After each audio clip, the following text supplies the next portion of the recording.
Hi, gang. Here's the Saturday poll question at Smerconish.com. Really simple question and a really complex problem. Should the U.S. destroy boats that are transporting drugs? Should we destroy boats that are transporting drugs? On CNN today, I'm going to deliver a commentary. It'll be nuanced, but it's a pretty robust defense of an aggressive policy against drug interdiction. The nuance, the exception, is that second boat strike on September 2nd. But here's the way that it's going to begin. Here's a sneak peek. This is the way the commentary is going to begin on CNN today. Justice shouldn't depend on fame. Think about the disconnect in recent headlines concerning drug deaths. We live in a country where who dies from illegal drugs often determines whether justice is even pursued. Because when a celebrity dies, we prosecute the suppliers. And then I'm going to talk about Matthew Perry and Michael K. Williams and Tyler Skaggs, all being terrible tragedies, all of their suppliers being prosecuted to the full extent of the law. But what about the 100,000 every year who die based on similar circumstances, who never get a headline? There's no chain of custody trace. There's no high-profile prosecution. Who speaks for all of them? I like it. I really like it. I've worked on it extensively, and I think it's going to add value to this conversation. By the way, thank you to my friends at Parx Casino. Live betting is better on the BetParx app.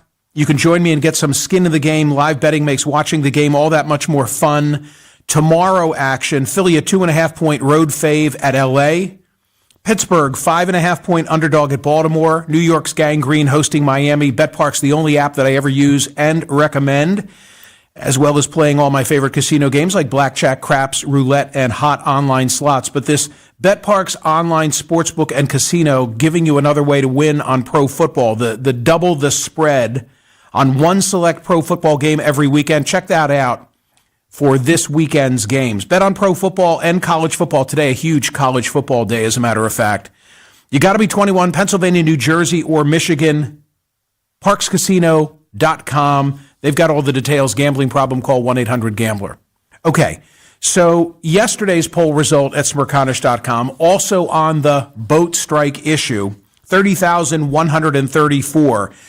This is really interesting to me. When will the public see the video of the second boat strike carrying the day?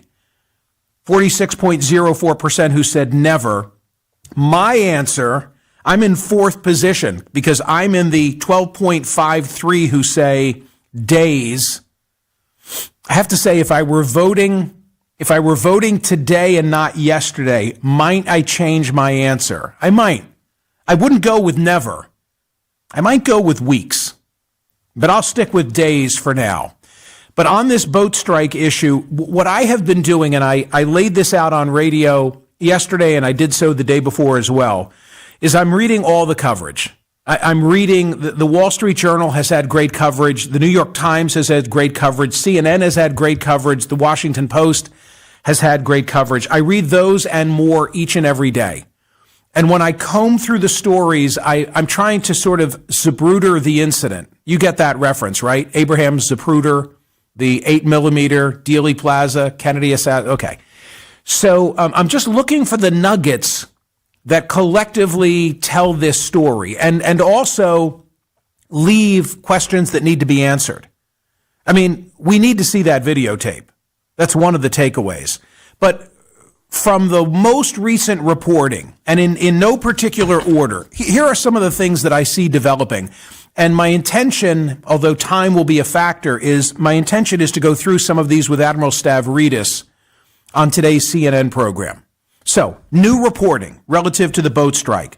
It comes from the New York Times. Actually, others have now confirmed it as well. The survivors, according to some accounts, the two men who were taken out in the second strike, were waving.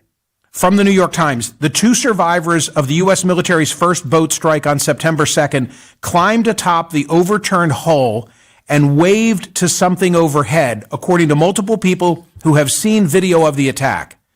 The signaling by the survivors has been interpreted in different ways. Some have viewed the video and thought that the waving by the survivors could have been an attempt to surrender, which could raise questions about whether the military had violated the rules of armed conflict during the operation.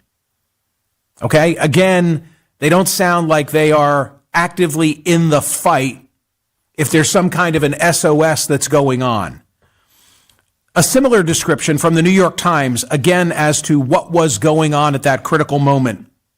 2 survivors, shirtless, clung to the hull, tried unsuccessfully to flip it back over, then climbed on it and slipped off into the water over and over.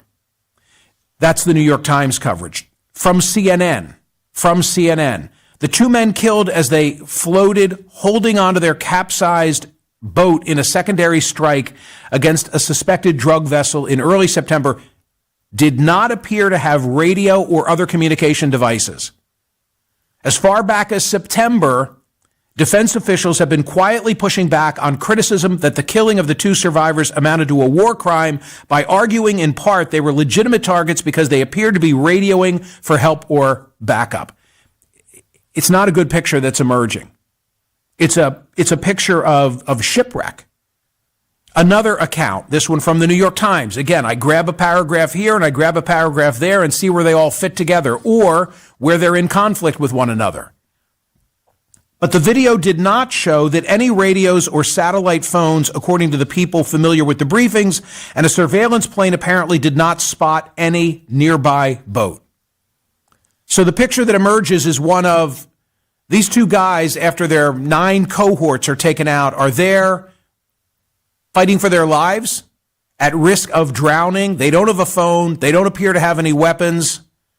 And yet we're taking them out nonetheless.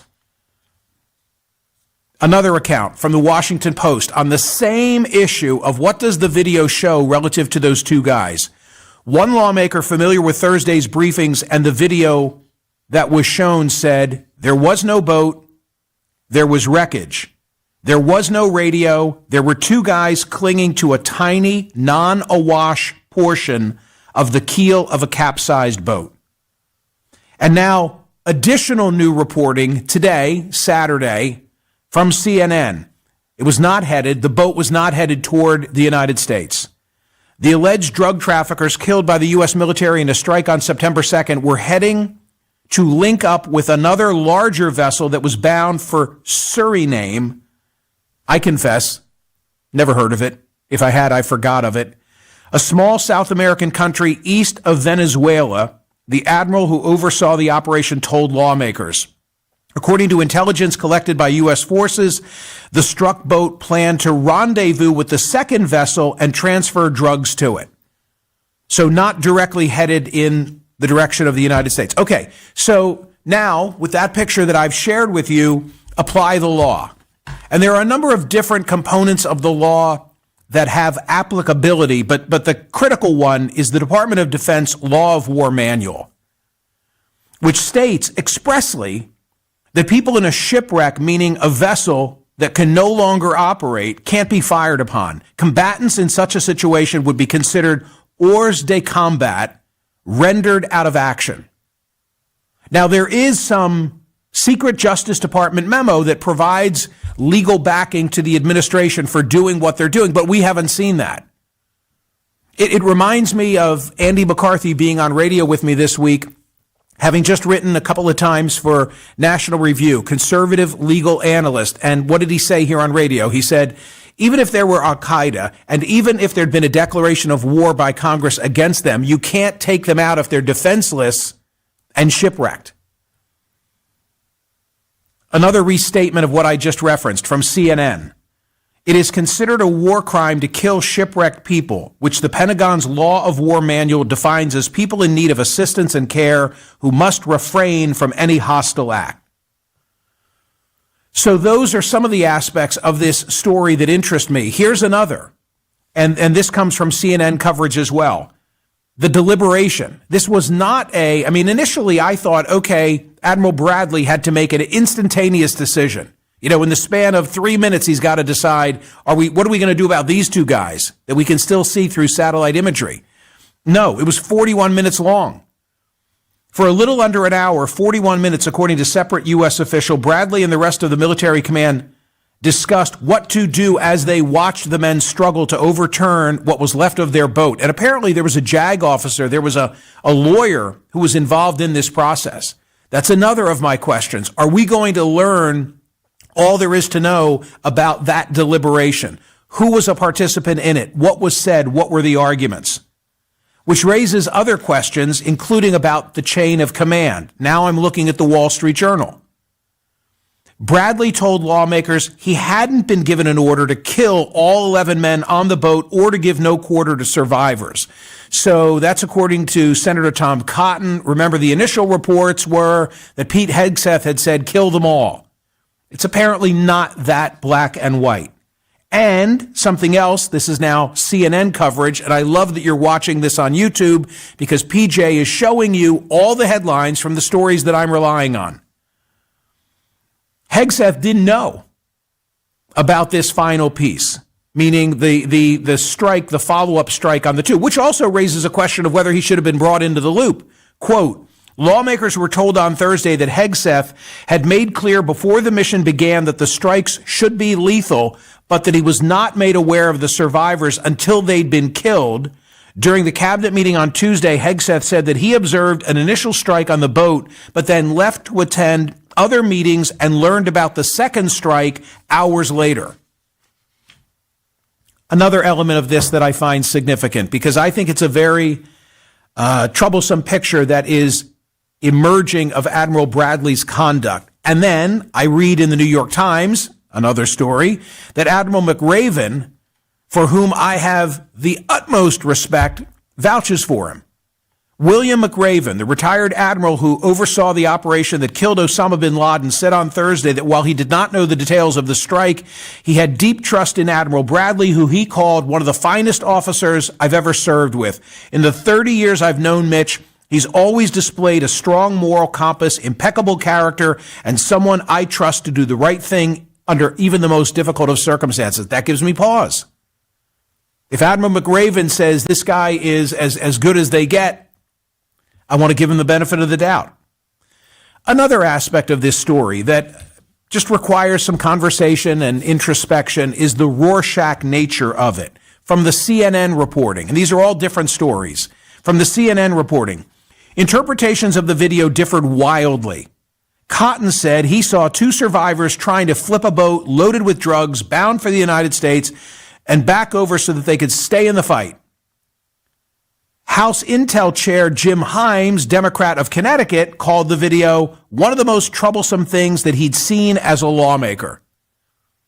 Any American who sees the video that I saw will see the United States military attacking shipwrecked sailors. Bad guys, but attacking shipwrecked sailors. Yes, they were carrying drugs. They were not in the position to continue their mission in any way.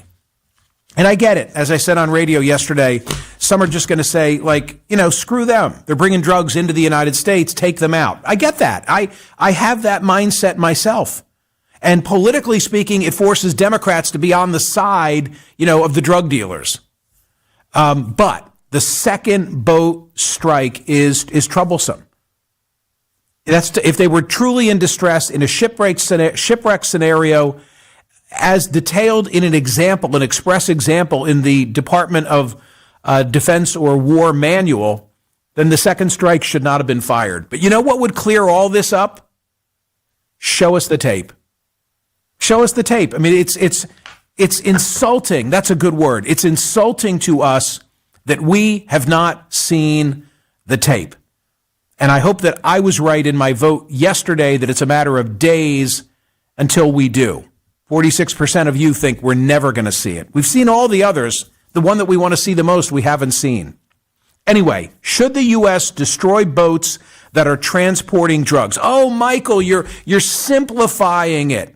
You're carrying water for the Trump administration. Nah, I'm just giving it to you down and dirty.